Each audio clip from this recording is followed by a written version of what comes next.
हरे कृष्ण हरे कृष्ण हरे राम हरे राम हरे राम कृष्ण राम कृष्ण हरे कृष्ण हरे हरे हरे हरे हरे कृष्ण हरे हरे हरे राम राम हरे कृष्ण हरे कृष्ण जय श्री कृष्ण चैतन्य प्रभु नित्यानंद श्री द्वैत हरे गदाधर श्रीवासादि गौर हरे भक्तवृंद हरे श्री श्री गुरुदेव नमस्तु। हरे कृष्ण हरे राम राम हरे हरे तो अभी हम हरे कृष्ण कुछ अध्ययन करेंगे, हमने जप किया। राम राम राम हरे कृष्ण हरे राम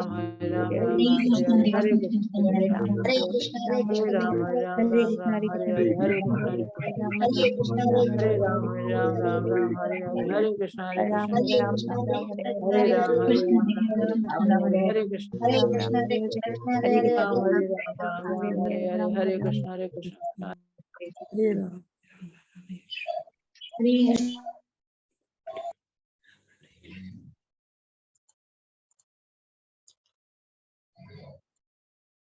हरे कृष्ण। तो अभी आज हम भक्त श्री हरिनाम चिंतामणि का प्रारंभ करना चाहते हैं। और हरिनाम चिंतामणि श्रीपाद भक्ति विनोद ठाकुर जी के द्वारा ये हमारे लिए प्रस्तुत किया गया है। बहुत परिश्रम करके इन्होंने श्री हरिदास ठाकुर जी के जो भजन करते थे, उनके जो संदेश है, उपदेश है, उनको उन्होंने स्वीकार किया है। इससे कुछ मुख्य बिंदु आज ले रहे हैं। और हरिदास ठाकुर का जीवन चरित्र तो आपको पता ही है कि 3 लाख नाम रोज लेते थे और महाप्रभु ने उनको नामाचार्य की उपाधि दी है।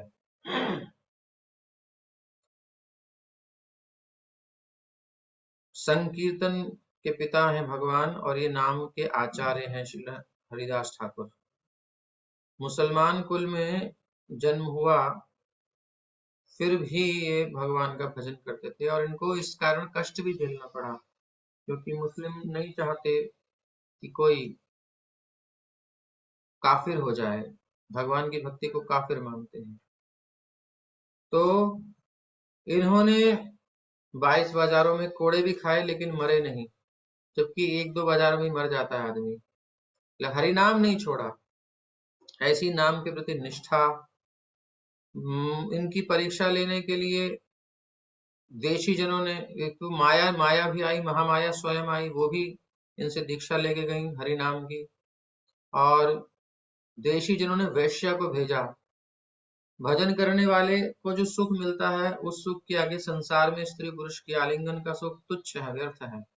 जन मैथुनादि गृह में भी सुखम ही तुच्छम। जो स्त्री पुरुष का संग है, ये बहुत तुच्छ सुख है। सुख है लेकिन तुच्छ सुख है, बहुत लो स्टेज जब चेतना की होती है, बहुत निम्न स्थिति होती है, तब इस सुख को हम भोग सकते हैं। और इस सुख को अगर अनुभव कर रहे हैं तो बहुत निम्न चेतना में आके ही करना पड़ेगा। यह अनुभव करेंगे तो चेतना निम्न हो चुकी है ऑलरेडी। और हरिनाम जब करते समय जो सुख मिलता है, इससे चेतना बहुत ऊंची चलती है, तब जाकर ये सुख मिलता है। नहीं मिल रहा है तो चेतना नीचे स्ट्रगल कर रही है। तो हमारी चेतना पर डिपेंड करता है। तो वैश्या को भेजा, इनका पतन करवाने के लिए बहुत प्रसिद्ध हैं। तो फिर वैश्या भी भक्त बन गई इनका नाम सुनते सुनते, और उसको कुटिया दे करके चल दिए। तो ऐसे श्री हरिदास ठाकुर का जो है, तो उनका कुछ बिंदु हैं। हरिनाम की संख्या के लिए जो आपने संकल्प लिया है, उसमें ढीलापन नहीं होना चाहिए। इसके लिए बार बार और विशेष ध्यान देना होगा। क्यों देना होगा? पहले दिन हमने चर्चा की थी, हमें इस देह की चेतना से निकल के कृष्ण की सेवा की चेतना में जाना है। भगवत धाम यहीं बैठे बैठे शरीर में पहुंच सकते हैं। वो पूरी कथा हमने सुनी थी, कैसे आचार्य पहुंचते हैं। भगवान की लीलाओं का दर्शन, उनका स्पर्श, उनकी गंध, उनका दर्शन सब कर सकते हैं। तो वहां तक जाने के लिए अपनी चेतना को उठाना पड़ेगा। तो उसके लिए ये नियम से हमें जो जप की संख्या रखी है, इससे कम ना हो, ऐसा श्री हरिदास ठाकुर का निर्देशन है। दूसरा बिंदु है साधक को चाहिए कि वो हरिनाम की संख्या बढ़ाने के चक्करों में ना पड़े, संख्या बढ़ाने के चक्कर में ना पड़े। संख्या बढ़ाने की बजाय हरिनाम के दिव्य अक्षरों का स्पष्ट उच्चारण हो, इसकी ओर ध्यान दे। अगर स्पष्ट उच्चारण हो पा रहा है तीव्र गति से तो कर सकते हैं, और साथ में सुनना है। मन घूम रहा 10 जगह, अभी तो घूमता ही है, लेकिन उसको लाना है बार बार। जब तक मन स्थिर नहीं हो रहा, सुन नहीं रहा एक एक अक्षर को नाम के, तब तक हमारा जप प्रॉपर हो नहीं रहा है। इसलिए कोई आशा ना करें कि हो जाएगा काम, और कुछ दिनों में हो जाती है अनुभूति, लेकिन हम अपराध करते हैं, बहुत कमियां रखते हैं। तो उसकी कमियों को दूर करने के लिए, जल्दी भगवत प्राप्ति के लिए हम ये सब अध्ययन कर रहे हैं। यदि कोई व्यक्ति अपराधों को न छोड़कर हरिनाम करता भी है तो कड़ी मेहनत कर ले, दिन रात नाम जप ले, उसके बाद भी भगवान का प्रेम नहीं मिलेगा उसको, करता रहे। तो अपराधों से भी बचना बहुत जरूरी है, तो भी हम समझेंगे। भोजन और विश्राम आदि आवश्यक कार्यों को छोड़कर भोजन करना है और विश्राम करना है, क्योंकि नहीं तो चलेगी नहीं गाड़ी। अभी किसी भी काम में समय को व्यर्थ नहीं गंवाकर निरंतर कंटिन्यूअसली हरिनाम करते रहने से अंतर नहीं आना चाहिए, गैप नहीं आना चाहिए। और भोजन आदि के समय में भी नाम का चिंतन चलता रहे, मुंह चल रहा है तो नाम अंदर ही अंदर। हरि नाम का मनन करते रहने से सारे नाम अपराध चले जाते हैं। अगर नाम अपराधों से बचना है आपको एक झटके में, तो सिंपल है, एक सेकंड भी खाली नहीं जाना चाहिए। जब आप दिन भर नाम जपोगे, हरिदास ठाकुर की वाणी है क्योंकि वो उस स्थिति में है, अपराध हो रहे हैं, अपराध से बचना है तो दिन रात नाम चलना चाहिए। प्रसाद पा रहे हैं तो मन में चलना चाहिए, और वैसे मुंह से चलना चाहिए। और जब थक करके बिल्कुल हालत पतली हो जाए, बस खड़ा नहीं हो जा रहा, बैठा नहीं जा रहा, मैं जा रहा हूँ, जाना भी नहीं है, वो नींद आ ही जाए अपने आप, लुढ़क गए वहीं पे, और बस उस सपने में भी वही जप चलता रहेगा फिर आपका, तो ये आपका निरंतर जप हो जाएगा, ऐसा इनका निर्देश है। और माला में जो भी निश्चित संख्या रखकर आप हरिनाम करते हैं, उसमें से कुछ नाम जोर जोर से बोल के करना है, खूब जोर जोर से, हरे कृष्ण हरे कृष्ण। मान लो 16 माला हम जोर से कर लें, और उसके क्या होगा, आपकी सभी इंद्रियों में स्फूर्ति होगी, ताजगी आएगी, और आनंद से नृत्य करने का मन करेगा आपका, और आप नाचोगे भी। अब जोर से जब हम करते नहीं है, क्योंकि सब लोग सो रहे होंगे आसपास, कोई क्या कहेगा, पगला गया है क्या, पगला गई है, ये सब बातें आती हैं। तो टेरेस पे चले जाओ, कोई रूम अपना अलग कर लो, कुछ व्यवस्था कर लो। ये 16 माला बिगिनर्स के लिए है, और ये जो ग्रंथ है ये उनके लिए है जो इसी जन्म में भगवत प्राप्ति करना चाहते हैं, और भगवान की अनुभूति, उनका दर्शन, उनसे बातचीत करना चाहते हैं, कुछ अपनी बातें कहना चाहते हैं, कुछ उनकी सुनना चाहते हैं, और रियली ये होता है, तो उनको ये लगना पड़ेगा। तो अगर ना भी लग पाए तो पता तो होना चाहिए, तो कभी लगेंगे तो कुछ तो इन्फॉर्मेशन होनी चाहिए, तो एक लालसा जगेगी। इस दृष्टिकोण से भी हम इसको ले रहे हैं। तो लेकिन इसमें लगन होनी कैसी चाहिए, इसको हम लगन को समझने के लिए थोड़ा, एक पद है तुलसीदास जी का, इसको हम थोड़ा लेंगे। तुलसीदास जी क्या कह रहे हैं? तुलसीदास जी कह रहे हैं, अब लौ नसानी अब ना नसई हों। अब तक तो हमने अपना जीवन व्यर्थ कर दिया। ये विनय पत्रिका से लिया गया है। विनय मतलब रिक्वेस्ट, भगवान से रिक्वेस्ट कर रहे हैं, ये हमें करना है। क्या रिक्वेस्ट कर रहे हैं? बोले अब लौ नसानी, अब तक तो मेरी आयु नष्ट हो गई। क्यों? मैं अपनी पत्नी में बहुत आसक्ति रहा, प्रेम किया उसके साथ, बहुत प्यार किया। कितना प्यार किया? एक दिन था बस, उसके बिना रह नहीं पाया, और उसके विरह में मैं चला गया। बरसात में एक मुर्दे को पकड़ के नदी पार कर ली, एक सांप को रस्सी समझ करके, इतना इतना अंधा था उसमें। और ये होता है जुनून जब चढ़ता है सिर पे, एक इच्छा होती है संसार में बहुत ज्यादा, इसको प्यार कहते हैं, वही संसार में बांधने वाला है और वही मुक्त कर देगा। तो पत्नी के पास पहुंचते हैं बरसात में, कहती है आ कैसे गए तुम? बोले तुमने तो नाव भेजी थी। बोले मैंने कब नाव भेजी तुम्हें, मुझे पता है तुम आ रहे हो क्या? तो वो गई नहीं, दिखाओ तुम आए कैसे, ऐसी धुआंधार बरसात में और इतनी आंधी चल रही है, कैसे तुम आ गए। गई वो, देखा तो किनारे पे लाश पड़ी थी, धत तेरी तुम्हारी चेतना में इतनी। फिर वहां देखा कि तुम आए कैसे, पहले देखा था तो बोले चढ़े कैसे थे, बोले रस्सी थी तुम्हें लटका दी थी, रस्सी कहाँ लटकाई, ससुराल में गए अपने, जो पत्नी वहां गई हुई थी उनको रुका नहीं गया, तो रात ही रात में चढ़ गए। काहे से चढ़े, रस्सी कहाँ थी, बोले ये, अरे तो बाप रे लंबा अजगर, तुम चढ़ गए। ऐसी स्थिति, ये चित्त होता है, जब लगता है ना कहीं तो कुछ भी कर देता है, बादल फाड़ देता है, कुछ भी कर देता है। तो अब तक मैंने ऐसे अपनी आयु व्यर्थ कर दी। तो पत्नी ने कहा धिक्कार है तुम्हारे को, अस्थि चर्ममय देह मम तामे ऐसी प्रीति, ये मेरी हड्डी और मांस और खून से बनी हुई शरीर, मल मूत्र भरा पड़ा है इसमें, इस मेरे शरीर में तुम्हारी ऐसी प्रीति हो गई, इतना प्यार कर लिया तुमने, इतनी लगान लगा ली। अगर ऐसी तुम भगवान राम में लगा ले तो तुम्हारी भव बीती हो जाती, भव पूरा हो जाता, खत्म। बस तुलसीदास जी को लग गई बात, दिल में लग गई, प्यार कर रहे थे ना तो उसकी बात दिल में लग गई, चीर कर निकल गई कटार की तरह। अब उन्होंने कहा ठीक है तुम मेरी गुरु हो, और लेकर के चल दिए। उस बात को हृदय में धारण कर लिया, और तब उन्होंने पद गाया, अब लौ नसानी अब ना नसई हूं। बस अब तो मेरी आयु बेकार निकल गई, संसार के चक्करों में छोटे छोटे सुखों के लिए, और व्यर्थ निकल गई, आशा बड़ी बड़ी और पूर्ति थोड़ी थोड़ी। अब ना नसई हूं, बस आगे अब मैं नष्ट नहीं करूंगा, आयु को व्यर्थ नहीं जाने दूंगा। ये संकल्प हमें करना पड़ेगा। जब तक हम में से एक एक व्यक्ति संकल्प नहीं करेगा, कोई क्लेम मत करना ये आपकी पॉलिसी ठीक नहीं है। LIC वाले भी यहाँ विराजमान है, तो कोई क्लेम मत करना।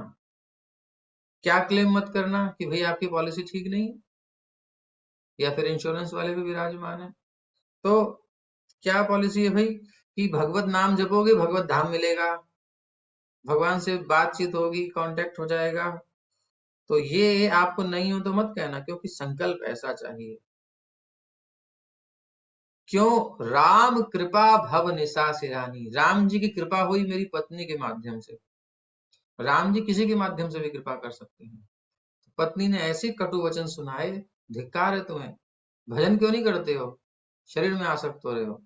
तो राम जी की कृपा हो गई, उससे मेरी भव निशा अब बीत गई है। अब बस मुझे होश आ गया है, ये नींद से मैं जाग गया हूँ। भोग जागी तब ही जीव जब जागा, जब सब विषय विलास विरागा। संसार में हम जाग रहे हैं कि सो रहे हैं कैसे पता चलेगा, जब हमारा विषयों में आकर्षण नष्ट हो जाएगा तब समझो हम जागे, और हम संसार में आ सकते हैं। सो ही रहे हैं चाहे कितनी आंखें खुली हों, कितनी दौड़ में फर्स्ट आ रहे हों, कोई मतलब नहीं, सो रहे हैं वास्तविकता में। अब भगवान राम की कृपा से संसार रूपी रात्रि अंधकार बीत गया है। जो अंधकार भगवान को नहीं अनुभव होने देता, विषयों में आकर्षण बढ़ाता है, ऐसा अंधकार बीत गया है। अब मेरा कोई आकर्षण नहीं संसार में, ऐसी स्थिति। और अब जाग गया हूँ, भव निशा से जाग गया हूँ, पुनी न डसई हूँ। अब फिर से बिस्तर नहीं डालूंगा मैं सोने के लिए। ऐसा होता है ना, सुबह उठते हैं फिर उनींदी आंखें होती हैं और खुलती आंख, और फिर से जाकर के फिर लेट गए, फिर बिस्तर में। तो अब ऐसा नहीं करूंगा, बहुत हो गया। तो अब न डसई हूँ, अब मैं बिस्तर नहीं बिछाऊंगा, मतलब नहीं सोऊंगा, अब संसार में आसक्त नहीं होऊंगा। क्यों भाई क्यों, क्या हो गया, अरे पायो नाम चारु चिंता मणि, अब तो मैंने भगवान का नाम प्राप्त कर लिया है। चारु बड़ा प्यारा है, बड़ा मीठा, मिश्री से मीठा, संसार की हर मीठी वस्तु से मीठा। कैसे पता चलता है, जिसने नाम का रस ले लिया वो कोई रस ले नहीं सकता, कहता है गंदा, अच्छा नहीं लग रहा, थूकता है संसार के रस पे। अगर किसी को ये रस मिल गया तो, और अगर ये नहीं मिला है तो नाम बोलने को क्या जाता है कि भाई हम तो भक्त हैं, हम तो नाम के रस मिलता है, हम तो भक्ति करते हैं, कुछ नहीं करते हैं। अभी टेस्ट नहीं मिला है, अभी लगी लाइन में। जिसको मिल जाएगा वो संसार के विषयों का रस पी ही नहीं सकता, थूकेगा। ये प्रमाण है कि हम भक्त हैं कि नहीं, ये कसौटी है हमारी, और कसौटी आगे भी आएगी। उर करते न खसई हो। अब ये मणि आ गई है, मणि हाथ में आती है, हमारे हाथ में कोई मणि आ जाए ऐसी कि भाई पारस मणि जो होती है वो लोहे को सोना बनाती है, और चिंतामणि पारस मणि बनाने वाली होती है, ऐसा समझ लो। तो ऐसी चिंतामणि किसी के हाथ में आ जाए, वो कैसे छोड़ेगा? तो कस के पकड़ लेगा। अब ये नाम की चिंतामणि कहाँ से पकड़ता है भक्त? उर यानी हृदय में रखता है, दिल में रखता है, संसार को बाहर कर देता है। संसार दुखम बहिरुत्क्षिपन्ति, संसार के दुखों को बाहर निकाल देता है, और हृदय में रखता है नाम को, भगवान के नाम को अपने हृदय में रखता है। उर कर ते न खसई हो, ये उर ही जो है ना, यही क्या है? कर है, यही हाथ है और कुछ नहीं। उर कर ते न खसई हो, उर के हाथ से हम इसको नहीं नष्ट करेंगे, मतलब छोड़ेंगे नहीं। अब इसको बहुत हो गया, तो संसार बहुत पकड़ा, जितना पकड़ा उतना हाथ नहीं आया।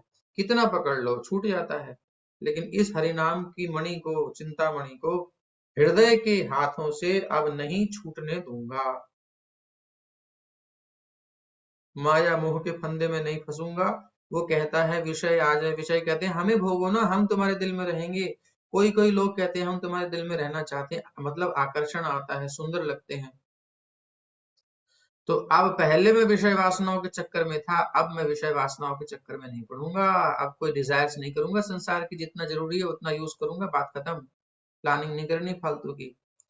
अब विषय वासना ही मुझे पतन के मार्ग जो ये ले जा रही थी, अब मैं जो है राम नाम की चिंतामणि लेकर के इस अनमोल मणि को अपने दिल में, दिल रूपी हाथ, हृदय रूपी हाथ, चित्त रूपी हाथ से कभी नहीं करने दूंगा। कसई खसई हो, खिसकने नहीं दूंगा, स्लिप नहीं करने दूंगा, कस के पकड़ूंगा। मतलब इतना कस के टाइटली पकड़ना है भगवान के नाम को कि बस हर समय भगवान के नाम याद रहे। और ये क्या चित्त जो है, दिल में ये नाम कैसे पता चलेगा कि सही सही हम उसको स्वीकार कर लिए, नाम हमें, नाम में आसक्ति हो गई है? तो इसके लिए कसौटी है, श्याम रूप सुचि रुचिर कसौटी। श्याम रूप सुचि रुचिर कसौटी। श्याम यानी भगवान का जो श्याम वर्ण है ना, कसौटी भी श्याम वर्ण की होती है जो सोने को परखती है, कंचन को। और भगवान का रूप भी श्याम वर्ण का है जो कंचन को परखता है, चित्त रूपी कंचन को। तो जैसे सोने की परीक्षा होती है, कसौटी को ऊपर लगाने से रेखा चिपक जाए, लग जाए उस पे तो सोना खरा, और उस पे ना लगे, चिपके ना, उसके साथ लाइन ना खींचे कसौटी पे, तो वो खरा नहीं है, नकली सोना है, खोट वाला सोना है। इसी प्रकार जो चित्त मन जिसका भगवान के नाम में लगता है, वही असली में भगवान में आसक्त है। और जो भगवान में नहीं लगता है, जिसका मन वो भगवान में नहीं लगने के कारण खोटा है, उसका मन सच्चा नहीं है, स्वच्छ नहीं है, दूषित है। अभी विषय वासनाएं लगी हुई हैं, इसलिए भगवान में नहीं लग रहा। तो विषय वासनाओं से हटना है और भगवान में लगना है, तो पहले जबरदस्ती लगाना पड़ेगा। इस कसौटी की क्या विशेषता है? संसार की कसौटी से पहचान होती है कि कंचन लग जाए, सोना लग जाए, ऐसे ही पहचान होती है भगवान में मन लग जाए। लेकिन संसार की कसौटी सोने को, खोट खोट वाले सोने को अगर लगाएंगे तो शुद्ध नहीं बनेगा। लेकिन ये जो रूप है भगवान का श्याम रूप, इसमें मन को जबरदस्ती लगाएंगे, सुनेंगे, इस पर चिंतन करेंगे, हरि नाम जप करेंगे, तो इसका ऐसा स्वभाव है कि ये हमारे सारे पापों को, दोषों को, दुर्गुणों को, विकारों को हरण कर लेगा, सक कर लेगा, नष्ट कर देगा और शुद्ध बना देगा। और जैसे ही शुद्ध बनेगा फिर हम इनके बिना रह ही नहीं सकते। तो ऐसी कसौटी है, इसे छोड़ना नहीं है। तो पहले क्या हुआ था? पहले ये हुआ था, तो हमें भगवान के नाम का जप करते हुए रोज कसौटी पर ये परीक्षा करनी होती है कि हमारा मन लग रहा है कि नहीं लग रहा। अगर मन नेचुरल आकर्षण हो रहा है और मन 16 माला एक्स्ट्रा हो जाए हमसे, जितनी भी करते हैं उससे, मतलब वो कुछ नाम ज्यादा हो जाए, रुका ही ना जाए, तब समझो कि चित्त शुद्ध हो रहा है, और उससे पहले तो नहीं हो रहा है। मन पूरा भगवान का चिंतन करे, संसार के विषयों में ना जाए, तो समझ लो शुद्ध हो रहा है, अन्यथा अभी दूषित है, चाहे कितनी ही बड़ी बड़ी बातें हम करें। तो पहले क्या था? पर बस जानी हंस्यो इन इंद्र। पहले जो है हमारी इंद्रियों के देवता जो थे, इन इंद्रियों को अपनी हंसी नहीं उड़ाने दूंगा। इंद्र देवता भी हंसते हैं कि देखो कैसा बनता है, मैं अपने मन की करूंगा। मन क्या इंद्रिय है, इंद्रिय के वश में है, सब इंद्रियों के वश में, आंख के वश में, कान के वश में, जीभ के वश में। हम नाच रहे हैं, खूब नचे नचे, खूब नचाया इन इंद्रियों ने। परवश जानी हंस्यो इन इंद्र। इंद्रियों ने हमारा खूब मजाक उड़ाया, अपने चक्कर में नचाया, विषय वासनाओं के जाल में डलवाया। खूब नाचते हैं हम, जो मन में आती है विषय चिंतन होता है वही भोग लेते हैं जाकर के। ऐसा बंदर बना के नचा रखा है। पर बस जैसे बंदर नाचता है बेचारा, डंडा दिखाता है, नाचना पड़ता है। बैठ जा तो बैठ जा, उठ जा तो उठ जा, उसको पैसे मांग तो मांगेगा, कपड़ा पकड़ पकड़ लेगा, छोड़ दे छोड़ देगा। तो ऐसे हम नाच रहे हैं इंद्रियों के नचाए। पर बस जान हंस्यो इन इंद्र। इंद्रियां खूब हंसती हैं, हमारा गुलाम आ गया। लेकिन अब निज बस हुए न हंसई हो। अब मैं विषय वासनाओं पर नियंत्रण कर लूंगा और अब अपने नियंत्रण में रहूंगा। इनको अपने नियंत्रण में रख करके भगवान की सेवा में लगाऊंगा। तो जब सेवा में लगाएगा तभी नियंत्रित होंगी इंद्रियां। ऐसे इंद्रियां कभी नियंत्रित नहीं हो सकती, कुछ देर रोकोगे फिर फिसल जाएंगी। लेकिन भगवान की सेवा में लगा दी तो बस निज बस हुए ना हंस नहीं हो। अब मन मधुकर, इस मन की एक और उपमा दे रहे हैं। ये मन रूपी मधुकर यानी भ्रमर। पन कर, पन मतलब प्रण कर, प्रण करके तुलसीदास जी कहते हैं कि रघुपति पद कमल बसई हो। मैं भगवान यदुपति रघुपति जो भी आपके इष्ट हैं, भगवान वही हैं श्याम, उनके चरण कमलों में ही बसेरा करूंगा, इस मन को लगाऊंगा। ये मन की मैं बिल्कुल नाक कान छेद करके, मतलब जो भी है, जैसे पशु को, बैल को या फिर भैंसे को नाक छेद करके, घोड़े को, और उसकी जो है डाल करके नाक में रस्सी और उसको वश में करके न चाहते हुए भी खींच करके ले जाता है जैसे अपने पथ पर, ऐसे इन इंद्रियों को, इस मन को मैं बलपूर्वक भगवान के चरण कमलों में ही बसाऊंगा। अब लव नसानी अब ना नसई हूं। अब तक तो हारा, अब नहीं हारूंगा, बस बहुत हो गया, बहुत हो गया। अलम अलम अलम अलम विषय वार्तया। इतना दृढ़ संकल्प जब तुलसीदास जी ने किया तो राम जी का दर्शन हुआ, लक्ष्मण जी का दर्शन हुआ, सबका दर्शन हुआ, कोई कमी नहीं रही। यही बात है। ऐसा दृढ़ संकल्प ले लीजिए, जो भी लेगा, हो सकता है हम ना लें या आप ना लें, कोई तो लेगा। जो लेगा उसके लिए ये पक्का है कि द्वार खुला हुआ है। जैसे आप देख रहे हो अभी स्क्रीन पर, भगवान विराजमान है रघुपति, तो सीता जी विराजमान हैं, लखन लाल हैं, शत्रुघ्न जी हैं, सारे परिकर भगवान के विराजमान हैं। ऐसे ही सब के सब विराजमान होंगे। अथवा लक्ष्मी नारायण है, जिसके जो इष्ट हैं, या राधा कृष्ण है, सब धाम में। सब ऐसा नहीं है कि वहां स्त्रियां नहीं है, पति पत्नी आराम से भगवान की सेवा में जा रहे हैं। लेकिन दोनों एक दूसरे को नहीं देखते। संसार में क्या होता है, एक दूसरे की तरह बंदर होते हैं ना, बंदर बंदर, ये जैसे एक दूसरे के मुंह देखो यथा बानर जाते। लेकिन भगवान के धाम में दोनों मिलके भगवान को देखते हैं और चर्चा करते हैं, देखो तो सही कितने सुंदर लग रहे हैं राघव। और पत्नी कहती है, हाँ देखो किशोरी जी कितनी सुंदर लग रही हैं, कितना सेवा भाव है उनके अंदर, किस प्रकार से प्रेम है उनका। तो चलो चलो चलो चलो ऐसे करके तो जाते हैं सब, यही चर्चा चलती है उन लोगों की। कोई परस्पर आकर्षण नहीं होता। ये आकर्षण जब तक है तब तक संसार है। ये आकर्षण नष्ट हो गया, भगवान का आकर्षण आ गया तो हम मुक्त हैं, वासना से मुक्त है। वासना ही बंधन है। तो ये संकल्प लेना है। इस संकल्प से हमें रोज नित्य प्रति हरिनाम जपना है। प्रातः काल जितनी जल्दी जिसकी सामर्थ्य है। ये तो सोना तो एक समय व्यर्थ करना है, भोजन करना, सोना, विषय भोग करना, ये सब टाइम वेस्ट है। एक्चुअली सारा सार यही है कि 24 घंटे हरिनाम चले, इसी जन्म में भगवत प्राप्ति हो सकती है। बस भगवान सब पर कृपा करें, हमारी हरिनाम में रुचि हो। इसी के साथ विश्राम करते हैं। हरे कृष्ण, हरिनाम जप की जय हो।